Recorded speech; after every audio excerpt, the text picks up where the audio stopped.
हो जाएंगे, ये it's not a big deal at all.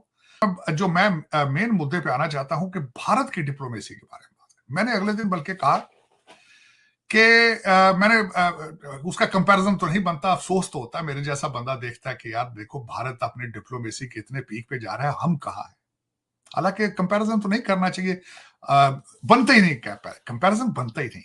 आज भी मैं एक जगह बैठा था दोपहर को, एक मीटिंग में, तो किसी ने कहा यार, मैंने कहा यार पाकिस्तान से कंपैरिजन बनता नहीं है, हमारा कंट्री जो है वो कर्जों पे है, इमदादों पे है, लूट मार है।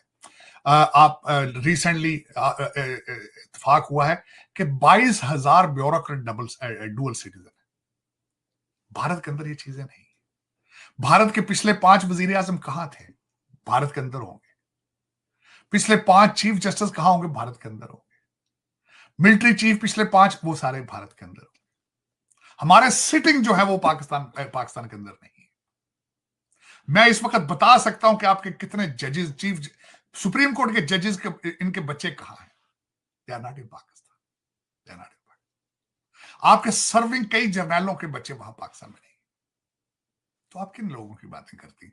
हम उनके साथ कंपेयर, मेरे जैसे बंदे गलत है। मैंने आज किसी को कहा टीवी चैनल पे, मैंने कहा यार 3 करोड़ बच्चा स्कूल नहीं जा रहा, उनमें से 1 करोड़ डंकियां लगा के अमेरिका आएगा। मेरे जैसे नादान उनमें से विवेक रामास्वामी को ढूंढते, मेरे जैसे नादान उन डंकियों वालों के अंदर से काश पटेल ढूंढते। कंपैरिजन गलत है। मैं गलती एक्सेप्ट करता हूं, मुझे नहीं ढूंढना चाहिए। वो तो हाई स्कूल भी नहीं करके आते, उन्होंने क्या करना है? अब मुझे ये बताए, पाकिस्तान यहां अमेरिका के अंदर आके हर शहर में नून लीग नहीं कह सकते, मुस्लिम लीग, नून लीग कहते हैं, पीपल पार्टी कहते हैं, पीएस पार्टी भी नहीं कह सकते। पीटीआई के 6 ग्रुप हैं, 10 तो गिरबान है, बदतमीजी का तूफान है, सारा दिन उर्दू में ट्वीट करते हैं, उर्दू में टिकटॉक करते हैं। देख ले 3-4 यूट्यूबर हैं, उनको रिप्रेजेंट कर रहे हैं और उनका कारोबार है डॉलरों में। यूट्यूब तो बिजनेस है। कल यहां पे 2 यूट्यूबर हैं, उन्होंने कैपिटल हिल पे जाके जो बदनामी का बायस पाकिस्तान का वो बने, आप सोच नहीं सकते। पहले ही आपका पासपोर्ट का नंबर जो है नीचे से 5वें नंबर पर है। कल उन्होंने सारी डल्टी लांटी धोई यहां पे, वो भी डेमोक्रेट कांग्रेसमैनों के सामने। उषा के पीछे भी स्ट्रेंथ उसकी एजुकेशन, उससे पीछे चले सुंदर पिचाई देखें, उसके पीछे विवेक रामास्वामी देखें। विवेक रामास्वामी बायोमेडिसिन पढ़ के आया, तो लॉ स्कूल में जब गया उस वक्त भी उसके पास 1 मिलियन से ज्यादा थी, अभी अंडर ग्रेड था। जब लॉ स्कूल ग्रेजुएट किया, his net worth was $11 million. उसका वालिद यहां पीएचडी करने आया था, डंकी लगा कर नहीं आया था। उसके बाद मैंने देखा विवेक रामास्वामी, काश पटेल को देखा, ब्रुकलिन के उसके माँ बाप आए यहाँ पे ब्रुकलिन से। फिर उसके बाद आप देखें यहाँ पे हरमीत ढिल्लों को देखें, डॉक्टर जयशंकर फॉरेन ऑफिस को ज्वाइन किया 1977 में, 48 ईयर्स अपनी जेब में डाल के फिर रहे, डिप्लोमेसी का एक्सपीरियंस। आपको अपने फॉरेन ऑफिस का पता है, फॉरेन मिनिस्टर का पता है, उसकी क्वालिफिकेशन क्या है ना? पर सर पता नहीं, 77 years of experience of diplomacy. दूसरी तरफ हमारे फॉरेन मिनिस्टर की क्वालिफिकेशन है कि वो वजीर आजम के समधी, उनके पास ये। कंपैरिजन आप खुद कर लें कि आप तरक्की करेंगे, करनी चाहिए, क्यों करेंगे आप, ये क्वेश्चन है। हाँ है, मैं ये भी चलें इसी पे कंपैरिजन कर लेते हैं। आपके बच्चों को, आपके बच्चे यहाँ पे सपूत है हमारे, वो लाउड स्पीकर लेकर एम्बेसी के बाहर खड़े होकर स्पीकर पे मोहसिन नकवी को गालियां निकाल रहे थे। मोहसिन नकवी साहब को एम्बेसी के सामने खड़े होकर बदतमीजी का तूफान उन्होंने खड़ा किया। ये तो वो थे ना जो कोई डंकियों से आए हुए थे या जिस तरह किस तरह। दूसरे जो इंग्लिश बोल लेने की सलाहियत रखते थे यूट्यूबर, उन्होंने कल रशीदा तालब और दूसरे, वो भी डेमोक्रेट हैं, 4 डेमोक्रेट कांग्रेसमैनों को बिठा के पाकिस्तान के खिलाफ जो वो कर सकते थे बातें उन्होंने की, ह्यूमन राइट्स की। ह्यूमन राइट्स, हमारा जो वजीर आजम जेल में है, ह्यूमन राइट्स। अब मैं जरा बताना चाहूंगा उनके ह्यूमन राइट्स उसके दौर के क्या थे, मुर्शद पाक का अपना ह्यूमन दौर क्या था। 4 वजीर आजम जेल में थे इमरान खान के पीरियड में। वो 4 कौन थे? नवाज शरीफ जेल में थे, खाकान अब्बासी जेल में थे, राजा परवेज अशरफ जेल में थे, यूसुफ गिलानी जेल में थे, एक सदर आसफ जरदारी जेल में थे, एक सूबे का चीफ मिनिस्टर शहबाज शरीफ जेल में थे, नवाज शरीफ की बच्ची जेल में थी, हनीफ अब्बासी जेल में था, राना निसार जेल में था। और ख्वाजा आसिफ जेल में था। बताएं जरा, ये पाकिस्तान दुश्मनी की एक्सट्रीम है। ये एक तरफ क्या हो रहा है, भारत कहां जा रहा है, भारत कहां जा रहा है और आप कहां जा रहे हैं। कहते हैं मुझे पुलिस वाले थप्पड़ मार मार के वीडियो बना के इसको भेज रहे थे। वहां इंसानी हकूक का कुछ नहीं हुआ, कुछ नहीं। मैं बार बार ये कहता हूं कि ये प्रोजेक्ट ही एस्टेब्लिशमेंट का था।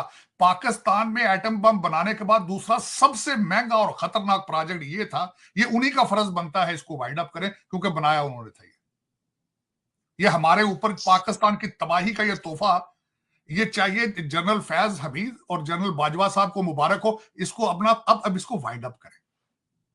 ये आपकी एग्जिस्टेंस का मसला बन गया। ये टीटीपी के साथ खड़े हो गए हैं। बिल्कुल टीटीपी दुश्मन है ना आपकी, हमले कर रही है, लेकिन दोनों के ऑब्जेक्टिव जो है वो सेम है, दोनों का मंशूर सेम है, दोनों की मंजिल एक है। तो चले, हमें कहने के लिए कह देते हैं दुनिया की जी चौथी, पांचवी, दूसरी, तीसरी सबसे बड़ी आर्मी है आईएसआई फलान। यार इनका क्या करोगे, इसका भी तो कुछ करो, ये जान छुड़ाओ इससे हमारी। यार तुम लेकर आए थे पहले, इसका कहता था बाप है, पहले कहता था बाप है, मेरा आर्मी चीफ बाप होता, फिर वो उनको अभी मुझे समझ नहीं आई इस बात की कि पहले मीर जाफर मीर सादक कहता रहा, आज नया नाम रख दिया आसम मुनीर साहब का, या टू, या खान टू, या टू, हाँ या खान टू उसका नाम, ये नया नाम रख दिया। पता नहीं फिर ये क्या है, ये हमारा पाकिस्तान है क्या फौज है। गुड टू सीईओ वाले जज हैं, गुड टू सीईओ वाले जर्नैल है। मेरी तो कुछ समझ से पा रही है पाकिस्तान कहां। देखे साल मैंने बता रहा हूं डिप्लोमेसी, इजराइल को पीछे छोड़ रहा है भाई भारत इस वक्त। और किससे छोड़ रहा है, सिर्फ तालीम की वजह से, सिर्फ तालीम। आज इंडियन इंस्टीट्यूट ऑफ टेक्नोलॉजी का रोल भारत से निकाल दिया जाए, भारत के हालात भी आप जैसे ही, रिश्वत वहां भी ये चीजें, लेकिन तालीम की वजह से जादू सर चढ़ के बोल रहा है। अगलों को व्हाइट हाउस में एडवाइजर रखना पड़ा है। कृष्णान तो वो ग्रीन कार्ड होल्डर है, एडवाइजर है, एक भी डिग्री अमेरिका की नहीं है, भारत से पढ़ गया है। अच्छा, मैं ये चाहूंगा कि 3-4 चीजें हैं। इन सारी चीजों तीनों को देखने के बाद आप जरा देखिएगा मेरी मादरे मिल्लत, मेरी मां के क्या फ्यूचर है। एक चीज है एजीआई, आर्टिफिशियल जनरल इंटेलिजेंस, वो अब उसके ऊपर तो ग्रिप हो चुकी है। वो तो कंप्यूटर ऑटोमेटिकली परफॉर्म कर रहा है, उसके अंदर जज्बात भी डाल दिए गए, उसमें सारा कुछ डाल दिया गया है, जिसने 40, 45, 50% जाबें दुनिया की खत्म कर देनी एजीआई ने। उसके बाद अगला लेवल है एएसआई का, आर्टिफिशियल सुपर इंटेलिजेंस। हाँ, वो दूसरा दौर आज आ रहा है यहाँ पे अमेरिका के अंदर, और उसके ऊपर अमेरिका की ख्वाहिश है कि ये टेक्नोलॉजी बिल्कुल यहां से बाहर ना निकले किसी दूसरे कंट्री के पास, और वही सुपर पावर रिमेन होगा, दुनिया में रहेगा जिसके पास एएसआई होगा।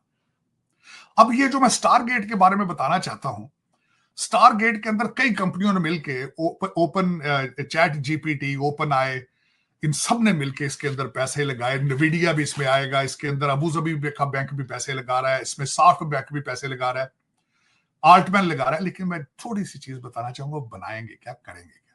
कैंसर की वैक्सीनेशन बनाएंगे, और एक छोटे सा मामूली टेस्ट के साथ, ब्लड टेस्ट के साथ, हर इंसान की, दुनिया में जो भी इंसान पैदा हुआ है, 48 घंटे के अंदर उसकी कैंसर की वैक्सीनेशन बना के उसके हाथ में दे दी जाए।